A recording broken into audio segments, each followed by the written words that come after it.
जैसे ही हमास की ओर से लॉन्च किए गए क्रूज रॉकेट आसमान से नीचे गिरे, वैसे ही इजराइल की धरती थर्रा उठी। देखते ही देखते चारों तरफ धुआं फैल गया। इजराइल की ओर से इन दिनों गाजा पट्टी में किए जा रहे ताबड़तोड़ हमलों के जवाब में हमास भी लगातार बमबारी किए जा रहा है। कभी क्रूज मिसाइलों से हमला हो रहा है तो कभी बैलिस्टिक मिसाइलों के वार से इजराइल की धरती थर्रा जा रही है। इजराइल पर हमास के हमलों का वीडियो इन दिनों सोशल मीडिया पर छाया हुआ है। कई वीडियो में हमास के मिसाइल इजराइल पर गिरते नजर आ रहे हैं। जैसे ही हमास के मिसाइल्स की बरसात हुई, इजराइल में चारों तरफ चीख पुकार मच गई। जिस जगह पर मिसाइल गिरे वहां पर धुआं उठता हुआ नजर आया। कहा जा रहा है कि आतंकी संगठन हमास की ओर से लगातार किए जा रहे इन हमलों से इजराइल को बड़ा नुकसान हो रहा है। इजराइल से मिले हाईटेक वेपन्स के बाद हमास के हौसले बुलंद हैं। हमास ने ये चेतावनी जारी की है कि वो इजराइल पर हमला करने वाला है, जिसको सुनने के बाद इजराइल सकते में है। इजराइल के साथ लड़ाई में उलझा हमास अपनी ताकत बढ़ा रहा है। लड़ाई जारी रखने के लिए हमास ने गाजा पट्टी में भर्ती अभियान शुरू किया है। हमास के सशस्त्र विंग अल कसम ब्रिगेड में नए लड़ाकों की भर्ती हो रही है। ये अभियान हाल ही में शुरू हुआ है। हमास ने भी ये भर्ती अभियान ऐसे समय में चलाया है जब उसे इजराइल के साथ युद्ध में भारी नुकसान हुआ और फंड की कमी का सामना कर रहा है। हमास ने संसाधनों की कमी को देखते हुए अपनी नीति में बदलाव किया है। हमास अब छापामार युद्ध की रणनीति पर ज्यादा ध्यान दे रहा है। ऐसा करते हुए हमास की कोशिश इजराइल के साथ लंबे समय तक लड़ाई के लिए लड़ाकों को तैयार करना है। कहा जा रहा है कि हमास की सशस्त्र विंग अल कसम ब्रिगेड 30,000 नए लड़ाकों की भर्ती कर रही है। इन नए लड़ाकों के साथ वो छापामार युद्ध तकनीकों पर काम करेगा, क्योंकि नए लड़ाकों को पारंपरिक युद्ध में प्रशिक्षण नहीं मिला है। ऐसे में हमास को गाजा पर नए लड़ाकों के जरिए अपनी पकड़ बनाए रखने के लिए संघर्ष करना होगा। गाजा इस वक्त खून से लथपथ है। हमास और इजराइल के बीच सीज फायर एक बार फिर से खत्म हो चुकी है। सबसे ज्यादा इसका नुकसान इस वक्त गाजा के लोग उठा रहे हैं।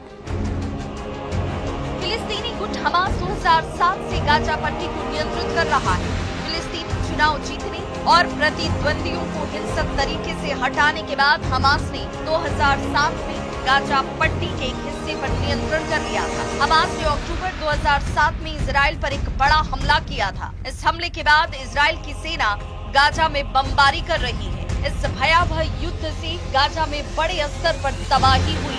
गाजा में 18 मार्च को इजराइल और हमास के बीच युद्ध विराम टूटने के बाद एक बार फिर लड़ाई तेज हो चुकी है।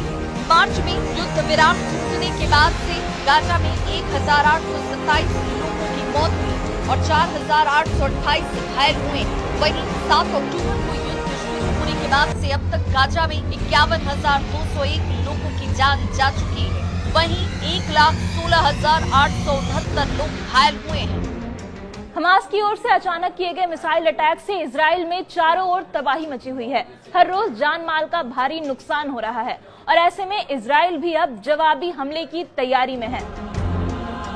अचानक तड़के हमलों की शुरुआत हुई। हमास के लड़कों ने इजरायली सेना के कब्जे वाले पूर्वी तफ्वाह इलाके में भारी बमबारी की। इससे इस इलाके में धुएं का गुबार छा गया। कई इमारतें जमींदोज हो गयी। कुछ दिन पहले भी हमास ने कई इलाकों पर हवाई हमले किए थे, जिसमें अब तक कई लोग मारे जा चुके हैं।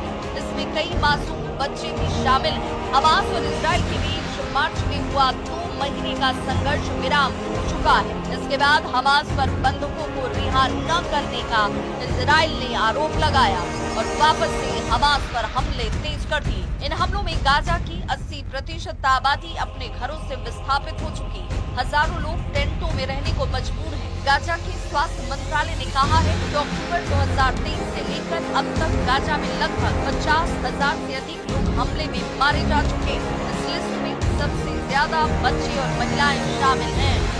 हमास की ओर से हो रहे एक के बाद एक हमलों से इजराइल में मरने वालों की तादाद लगातार बढ़ती ही जा रही है। घायलों की संख्या लगातार बढ़ रही है। अस्पताल में भीड़ हो गई है और ऐसे में डॉक्टर्स की तरफ से दिन रात एक कर घायलों की देखभाल लगातार की जा रही है।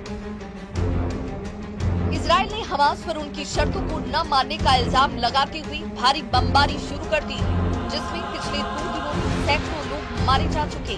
मरने वालों में ज्यादातर महिलाएं और बच्चे हैं। इजराइल और हमास के बीच सीज़फायर की कोशिशें बार बार नाकाम हो रही हैं। इजराइल का कहना है कि हमास उसकी शर्तों को मानने को तैयार नहीं, जिसके जवाब में उसने गाजा पर भारी बम वर्षा शुरू कर दी है। पिछले 2 दिनों में 42 से ज्यादा लोग इस हिंसा का शिकार बन चुके हैं, जिसमें ज्यादातर महिलाएं और बच्चे शामिल हैं। गाजा के अस्पताल लाशों और घायलों से भरे पड़े हैं और मानवीय संकट गहराता नजर आ रहा है। ये पूरा विवाद 7 अक्टूबर 2023 को इजरायली जमीन पर हुए हमास के हमले से जुड़ा हुआ है, जिसमें 1200 से ज्यादा लोग मारे गए थे। हमास के इस नरसंहार ने इजराइल को हिलाकर रख दिया और उसके जवाब में इजराइल ने गाजा पर अब तक की सबसे भीषण सैन्य कार्रवाई शुरू कर दी। इजराइल की सेना के मुताबिक जवाबी कार्रवाई में अब तक गाजा में 51,000 से ज्यादा लोग मारे जा चुके।